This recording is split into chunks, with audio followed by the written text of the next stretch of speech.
Good morning one more time. This is the guest segment of Babe Cafe. In the last 4 or 5 days, we listened to stories that COVID-19 is coming around again. We read in the news that Nigeria recorded 42 new cases. And if things like this will continue to happen in our society, we need to put the question at the doorstep of those that knows the answer. That's why we went all the way to invite the state epidemiologist, Dr. Mrs. Adiagbo, to please come around and come and clear the air. Tell us what about the COVID-19 upsurge again and what we are expected to do. So on behalf of our viewers out there, it's my pleasure welcoming to the studio, Dr. Mrs. Adiagbo. You're welcome. Good morning, sir. How are you, ma'am? I'm fine. Now, we read in the news that COVID is still very much around with us. How true is this? COVID has never left. It has always been. But what we experienced and the reason for the relaxation is because we had a lot of, drastic reduction in the cases. Okay. So that was why we relaxed. And most importantly, people have started receiving the vaccines. Okay. And it's just natural for someone that have received the vaccine, that has been vaccinated, to say, well, I feel I'm protected. So there's an upsurge, and that is why they say reemergence. There's an upsurge, really. For sometimes 3 weeks, 2 weeks, there will be no case. Yes. So you can as well just say, okay, we are coming out of this. But now, within a week, we started having a lot of cases, like more cases than usual. More cases than usual. The usual we got accustomed to is no case. Okay. But now we started having cases again. So really, there is reemergence. January 10, today is 18th, and what have been the cases, the reported cases so far? Okay, I can say for Osun State, we have 3 positive cases already. 3.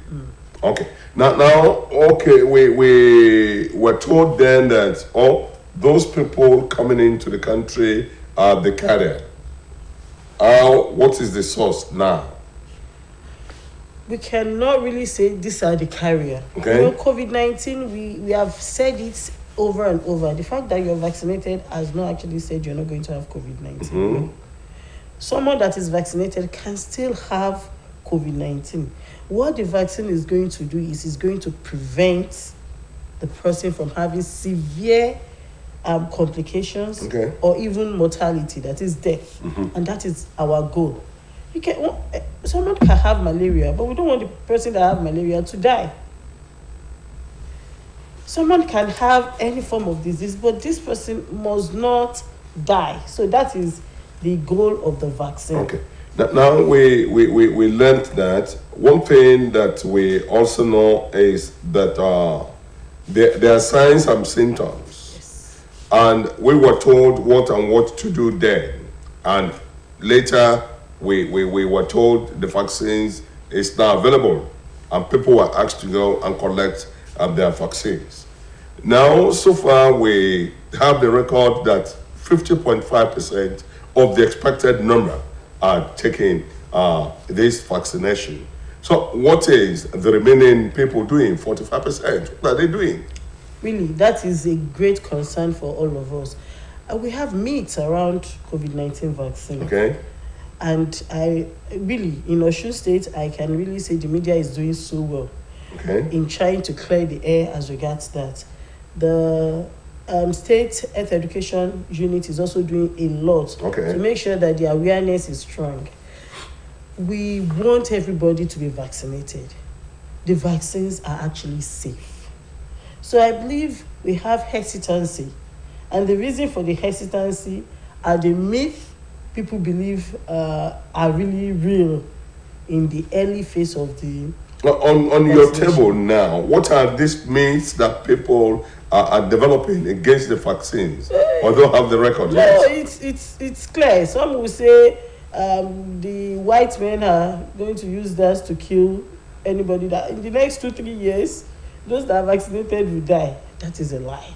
Some will tell you, I believe you saw it then. Some will tell you that there is magnetic. There is magnets. Okay. At the moment you are vaccinated, and then they put spoon, and the thing is going to just stick to your body. And you know, those few myths that went viral on social media, and then people felt that was actually the truth. Though we are coming out of it now because more people are getting vaccinated. So we're believing that we'll definitely get to that we'll definitely attain the goal. Like the issues of the PVC for the forthcoming elections, we realized that a very huge number of people have not collected their own copy. Yeah, this same thing with these vaccines, people are not responding to calls. How do you feel as the state epidemiologist? It's worrisome.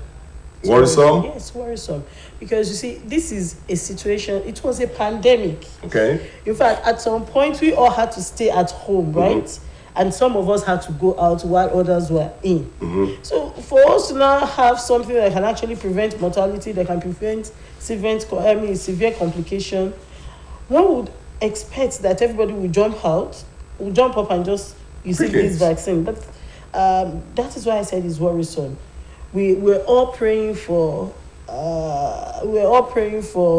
like a miracle to happen, and then we have the vaccine and people are still reluctant. But I guess that is human. So what we are doing on our part is to make sure that we increase the awareness. Okay. We try to charge people that this is safe, show people proof that we have received this vaccine. I don't know if you have received it. Have received? Yes. 1 and 2. Yeah, so if you have been vaccinated, in fact, we have boosters now. If you have been vaccinated, then this is me. I am here. Okay, let me show myself to people out there that I have received that vaccine and I'm here. And this is me too. And this is where we are. So I want to charge everyone, please, try to receive the vaccine.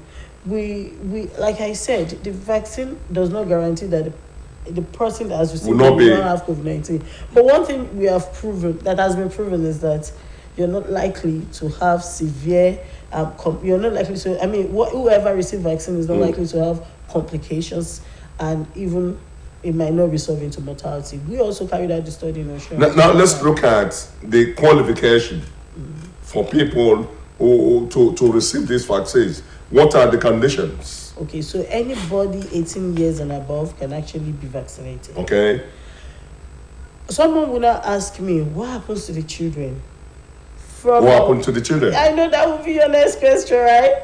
So we know, right, from what we have, from study, we have seen that children tend to have less, in fact, even when they are even positive, they tend to have less symptoms. They mostly are asymptomatic. But some are living in an environment that makes them vulnerable. What will happen to them?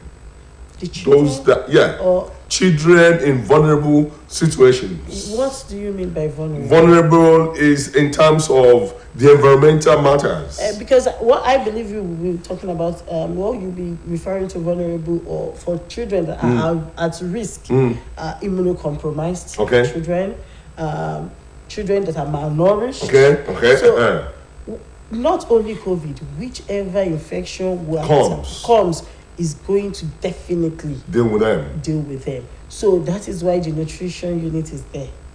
That is why we are advocating. A child is immunocompromised, know the status, get the child treated, and then that is only, even an adult that is immunocompromised, an immunocompromised adult cannot go out to receive the vaccine. We will first of all have to deal with the doctor. Please, what is the situation of your patient? Okay, I'm citing an example of HIV. Someone is HIV positive. The person, HIV positive, can actually receive COVID-19 vaccine. But then if the person at that point has reduced CD4 counts, we see that this person is having symptoms, it is possible that the person already even have that COVID-19. Okay. So we would want the person to recover fully before being... Let me share something with you. It happened on Saturday. It was something that happened between 12 and 1:30. I was to see somebody in Elisha, picked my car, and by the time I got to Elisha, By the time I wanted to talk, my voice just went off. Said, what's this? It wasn't like this 30 minutes ago. And through Sunday, Monday, the cough and catarrh was on the peak. I said, what is this again? Did you get yourself tested? Tested? For what? No. COVID-19. No, I'm out of it already. No, really. I would like to say this is... and this is why I'm saying this, because of the present weather. Yes. And we say it's not airborne, it's not this. But what happened to me? Okay, so I would like to say that the weather is much more favorable for viral infection. The weather now. Yes, the weather now. More so people should be aware. So once anyone has any symptoms, cough, even if it is you think this is just normal cough, right? Because cough is not normal. It's not normal. But normally people will say, no, this is normal cough. So any form of cough, the government, in collaboration with NCDC and the state government, has actually provided test kits for COVID-19. Where are these? So the test kits, it's everywhere in our facility. Mostly, you can go to Uni Teaching Hospital is there. State Hospital Ashibiaro is there. State Hospital Ife is there.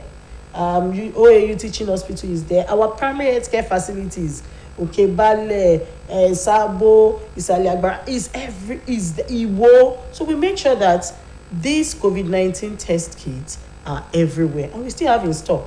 And we said then that these things are free. They are free. I'm emphasizing. Still very free. Very free. In fact, very, very free. You just walk in and get tested, and within 10 minutes, 15 minutes, the result is out, because it's rapid diagnostic kits.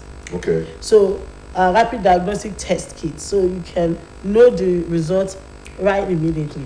And then once we know that this is COVID-19, then the patient moves to the next phase. Now, when it came newly, then we were told what and what to do, what and what not to do, like wearing of a mask and some other things, washing of hands.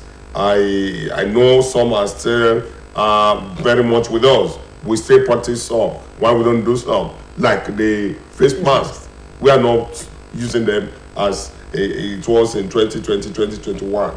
So what's the situation now? Well, like you rightly said, there is relaxation of the rule, even by PTF. Okay. But if you note, PTF has not said we should not use mask in an enclosed environment, especially if you're in a cluster. Okay. So we encourage everyone. Now that we're having the reemergence of COVID-19, we encourage us to move back to using our face mask. You see, why I'm comfortable not using face mask, talking to you, is because at least I'm 6 meters away. And it has been, 2 meters away, and it's been proven that when you're like 2 meters, and that is why you see in the banks everywhere, we ensure that the points that this distance, because the study has proven that you're not likely to have it if you maintain. You're not likely to get infected from an infected person if one maintain distance, and also use the face mask, use our hand sanitizers. More than COVID, sanitizers really does help, you see, because we have all the virus, the bacteria around, germs. So I enjoy using the hand sanitizer. But then when we're going to be in cluster, please let us interview to make sure that we use our face mask. Now, why we are bringing you here this morning is like in our management programs management meeting, we talked of this, and political campaigns are all over. And if you have been to any campaign ground, you will say that, the cluster we're talking about is there. Yes. And campaign is increasing now. So what do you say to those people, the candidates, political parties, and their supporters? So I would like to say healthy people are the ones that vote. You see? Healthy people are the ones that will vote. So please, let us stay healthy. Stay healthy for your parents, for your loved ones, for your family, for the state. and then for the country. Because it's only healthy people that can actually give a productive result. Okay. So I would want to encourage us as we go out to vote. It is important for us to vote. It is also important for us to stay healthy and alive. So let us try to make sure that we use our face mask. Well, in most of the campaigns I've seen, have not seen that in place. And people are not using masks. And that is why it is the duty of you and I, you being a media person, I being an health worker, to educate our people that please let us make use of our face mask while we go out for the campaigns. It's important. Even the candidates, I am encouraging us, please let us put this at the back of our mind that we have to stay healthy to actually sit in that office. Okay. Now where we read in the news that China is affected again. And I said, with all this technology, with all this development here and there, what's happening in China? You see, interesting thing about virus is that they have the ability to mutate. Okay. Mutation means they have the ability to reproduce themselves. Okay. So the only way we can break the chain of mutation is to prevent ourselves, and with, of course, all the basic things we've said. Okay. Let's use face masks, let's use hand sanitizers. So just like China, every other place in the world has this issue in the sense that we have all relaxed. Okay. And relaxing means not doing what we were doing before. So we were actually doing something, and what we did was what produced the result. And then when you stop doing what produced the result, then the problem comes. Then the problem comes again. Someone will ask me, will I continue to use face masks for the rest of my life? Have you been vaccinated? If you have been vaccinated, what does it cost to use face mask in the midst of so many people? Okay. Not in your house, excuse me. Not in the office where you are alone. It's when you're in a cluster. When you are coming into the midst of people, don't forget to put on your mask. Only do that. Okay. And then hand sanitizer. It is just a way to remind us that we are outside in the world, and then there are so many things around. So having a sanitizer. I was in the church yesterday evening, and during the prayer, the leader there said, "Hold somebody." And we are holding ourselves. And immediately we were asked to leave one another. I saw a woman bringing out sanitizer and rubbing it, and I said, "Boy, are you not stupid? There's your own sanitizer." So I would say that was actually smart. But then, as cases are, why there's no need to panic. No need to panic. But I was just telling myself that, and you have it at home. Why are you not carrying it around? It's there for us to, and it's quite affordable. You see.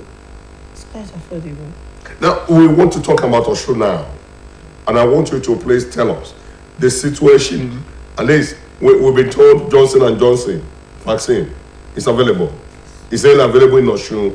And how can we get it? When can we get it? Who is to get it before we go out of the studio? So I would like to say that vaccines are available in Osho State. And where to get it, the primary health care centers, almost all are